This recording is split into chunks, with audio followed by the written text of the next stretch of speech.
lahat. Ako po si Gwendolyn Singcol or Gwen po. Ako po ay isang seafarer. Taga Kalibo, Aklan po ako. Andito po ako sa kasalukuyan sa isang hotel po, naka-quarantine. Naging positive po ako sa result ko last August 14 for COVID-19. Dapat po pasampa na po ako noong August 14 ng kinagabihan. Nagpa-test po ako noong August 12. Tapos po lumabas po yung result nung madaling araw ng August 14.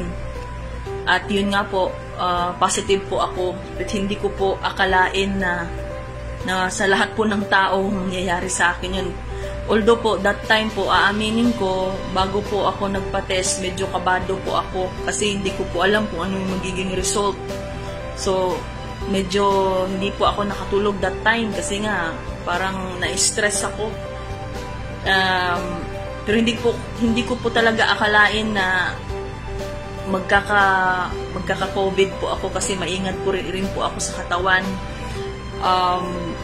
Yun nga po, so I was actually in depression that time nung nalaman ko kasi sa 8 kasama ko, ako lang po yung naiwan dito kasi positive po ako. Required po kasi ng company namin tsaka yung airline po ng certificate ng negative PCR test. So, nung habang ilang araw po ako dito, medyo nag-develop po ako ng very mild symptoms, which is yung sore throat po, medyo makati po yung lalamunan ko. Tapos tsaka yung panlasa ko po, yung bandang dulo na ng yung malapit, yung sa dila, yung sa malapit sa lalamunan, doon po na part, wala po akong panlasa doon.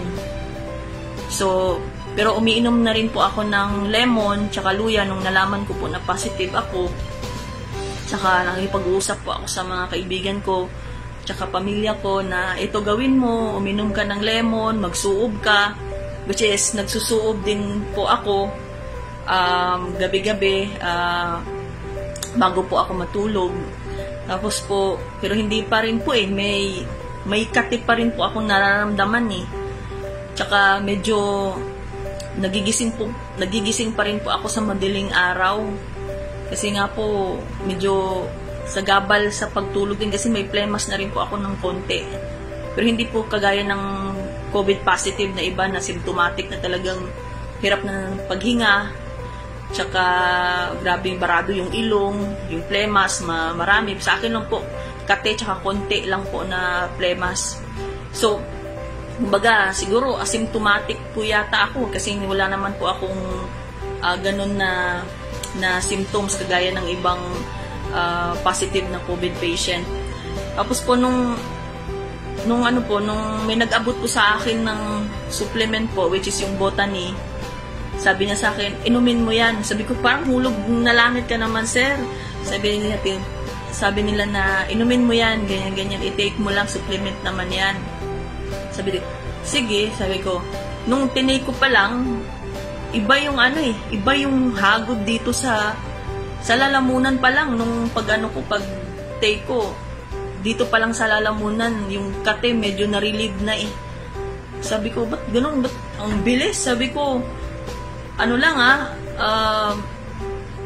isang take ko pa lang, unang take ko pa lang, na-relieve na kaagad yung kate ng lalamunan. Tapos, yung habang sa isang araw, nung nag-take ako breakfast, lunch, and dinner, nung gabing yon, tapos, yung ko po, hindi na po ako nahirapan na huminga, tapos iba po yung ginhawang binigay po sa akin. Parang, ang sarap ng yung paghinga ko, yung relief, tsaka ang sarap din ng tulog ko. Sabi ko, ibang klase itong Botany Sabi ko, umiinom naman ako ng vitamins, vitamin C, makain ako ng mga prutas, pero nung ininom ko siya, iba po yung pakiramdam po, sobrang relief.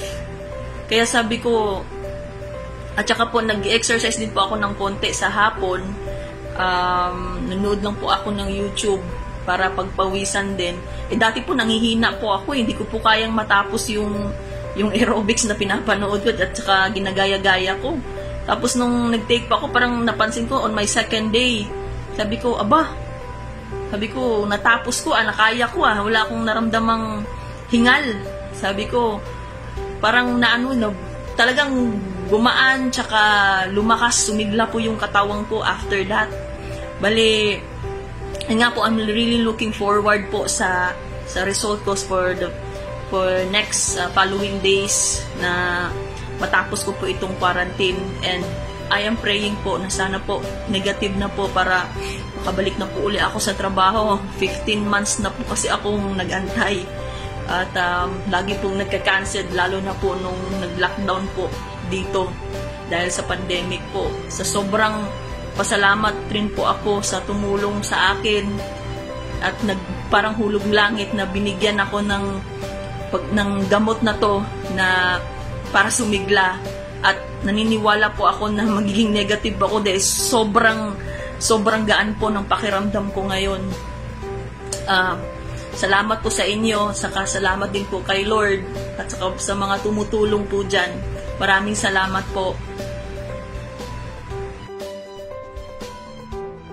Magandang araw po sa inyong lahat. Ako po ulit si Gwen Singkol.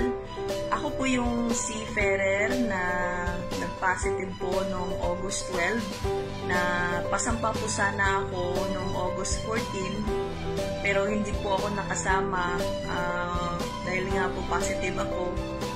At kailangan ko po mag-quarantine ng 14 days. Actually po, hindi po siya madaling tanggapin. Lalong-lalo na po, napakahirap po magkaroon ng trabaho ngayong pandemic. At isa na po ako dun. Medyo nagkaroon po ako ng konting depression, lalong-lalo na po na 14 days ka po makukulong sa kwartong to. Tsaka hindi mo po alam kung anong mangyayari sa iyong pinabukasan. So, nagkaroon po ako ng mild symptoms, yung pangangati po ng lalamunan, at tsaka medyo nawala po yung panlasa ko ng konti. Tapos, pananakit din po talaga ng katawan. Akala ko nga po, lalala po yung sakit, yung simptomas po.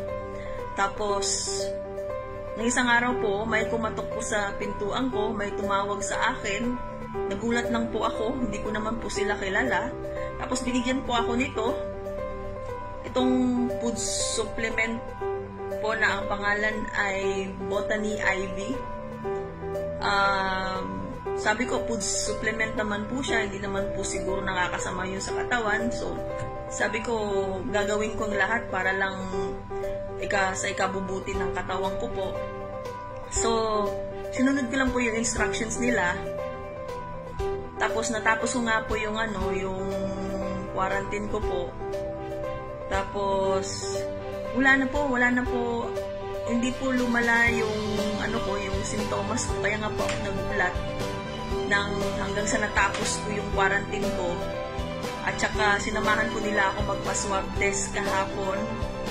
At aaminin ko po sa inyo, nagkaroon po talaga ako ng konting phobia sa swab test. Kasi hindi po talaga ako makatulog. Nahirapan po ako makatulog na isipin ko na naman na sa swab test na naman ako, magiging positive na naman ako nito. Hindi ko na naman po alam kung anong gagawin ko. So, nung nalaman ko po yung result po ngayong araw, hindi ko po ma-explain yung pakiramdam. Actually po, umiyak po talaga ako. Sinabi ko sa nanay ko na, "Ma, I'm totally healed." Pati sa mga kaibigan ko.